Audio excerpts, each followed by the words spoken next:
Pesan tentang pendidikan anak secara alkitabiah, atau berdasar firman Tuhan. Tujuan hidup utamanya adalah selamat dan mulia di surga. Matius pasal 16 ayat 26.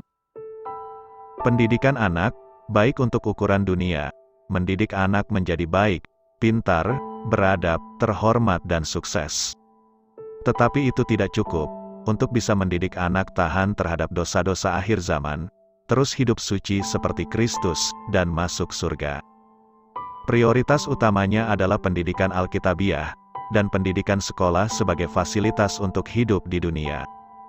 Anak-anak yang mendapat kerajaan Allah dan kebenarannya, juga akan mendapat fasilitas yang diperlukan. Matius pasal 6 ayat 32. Tuhan memberi tanggung jawab kepada orang tua, untuk mendidik anak-anak.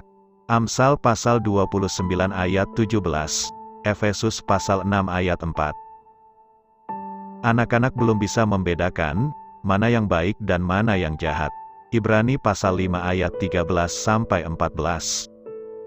Meskipun anak orang rohani, tidak otomatis jadi rohani, perlu dididik dengan ketekunan. Ulangan pasal 6 ayat 7. Usia balita adalah masa emas orang tua untuk menanamkan benih yang baik, yaitu firman Tuhan, menjadi fondasi bagi kehidupan selanjutnya. Kurikulum pendidikan alkitabiah berbeda-beda, sesuai dengan bertambahnya usia anak. Contohnya, pada masa kanak-kanak, di mana anak umumnya mempunyai tabiat meniru apa yang dilihat dan didengarnya, beda pada masa remaja, di mana anak mulai tumbuh naluri seks. Juga beda pada masa pemuda, di mana perlu diajarkan pendidikan hidup nikah dalam terang firman Tuhan.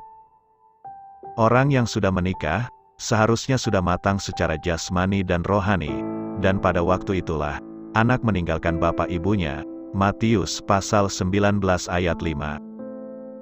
Tetapi walaupun sudah menikah, orang tua tetap terbeban untuk menasihati atau menegur, kalau anak itu bersalah atau berdosa. Jangan membiarkan anak jatuh dalam dosa, menjadi jahat dan rusak di hadapan Tuhan, seperti Adonia dan Absalom anak Daud, Hofni dan Pinehas anak Imam Eli, juga 10 anak-anak Ayub. Banyak orang tua yang lalai, dan tidak mendidik anaknya. Mereka seringkali sibuk sehingga tidak punya waktu mendidik anaknya. Banyak keluarga yang menyerahkan anaknya kepada orang upahan, seperti pembantu atau babysitter. Orang upahan, pada dasarnya tidak terbeban untuk mendidik anak, targetnya membuat senang yang membayarnya. Seringkali, orang upahan menjadi sansak bagi anak majikannya, dimaki, dipukul, diperintah. Hal ini dimanfaatkan setan, yang tidak pernah lalai dan tidak pernah lelah, menaburnya dengan lalang, melalui pergaulan, film, game dan internet yang salah. 1 Korintus pasal 15 ayat 33. Dalam mendidik anak jangan memakai kekuatan sendiri, apalagi kekerasan. Jangan berkelahi dengan anak, akibatnya jelek. Kolose pasal 3 ayat 21, Efesus pasal 6 ayat 4. Anak di pihak yang lemah, terlebih lagi anak dikeroyok 2 orang dewasa, suasana rumah jadi neraka bagi anak, itu berdosa pada Tuhan. Anak yang bersalah atau berdosa, harus ditegur, dinasihati, didoakan, dan bila perlu dipukul dengan rotan. Amsal pasal 23 ayat 13, yaitu rotan kasih, dan tetap menjaga hubungan yang baik. Orang tua dalam mendidik anak, harus dengan doa, firman Tuhan, dan pertolongan kuasa Roh Kudus.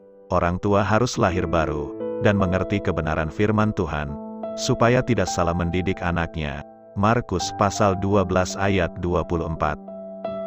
Prioritas utama adalah pendidikan alkitabiah, dan orang tua adalah yang terbaik dalam menaburi hati anaknya, dengan kebenaran firman Tuhan dan kuasa Allah, sehingga anak memiliki masa depan yang baik, dan yang berkenan kepada Tuhan.